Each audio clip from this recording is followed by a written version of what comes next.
ప్రేక్షకులందరికీ కూడా దసరా పండుగ శుభాకాంక్షలు. మరి దసరా పండుగ రోజు పాలపిట్టను ఎందుకు చూస్తారు అనేటువంటిది ఈ యొక్క వీడియోలో తెలుసుకుందాం. ఖచ్చితంగా ఈ వీడియోని లైక్ చేయండి. సబ్స్క్రైబ్ ఎన్వీకే న్యూస్ ఎవరైతే ఛానల్ని సబ్స్క్రైబ్ చేయలేరో. మరి పాలపిట్టను కార్యసిద్ధికి గాను అదేవిధంగా మంచి అంటే మనశ్శాంతికి సాంకేతికంగా చెప్తారు. త్రేతాయుగంలో రావణాసుడి మీదకు రాముడు యుద్ధానికి విజయదశమి రోజున అయితే రాముడు యుద్ధానికి వెళ్ళేటప్పుడు జమ్మి చెట్టుకు పూజ చేసి వెళ్ళడం జరుగుతుంది. ఆ సమయంలో మరి రామునికి పాలపిట్ట అనేటువంటిది ఎదురవుతుంది. ఆ యుద్ధంలో శ్రీరాముడు విజయం సాధించాడు. మరి ఈ యొక్క పాలపిట్ట ఎదురు అవడం వలనే అని చెప్పేసి చెప్పుకుంటారు.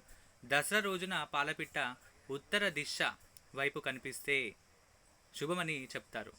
అందుకే దసరా పండుగ నాడు మరి పాలపిట్టను చూస్తే మంచిదని, మనశ్శాంతికి సాంకేతికంగా మనశ్శాంతికి ప్రతీకగా మరి చెప్తారు. అందరికి కూడా మరోసారి దసరా పండుగ శుభాకాంక్షలు.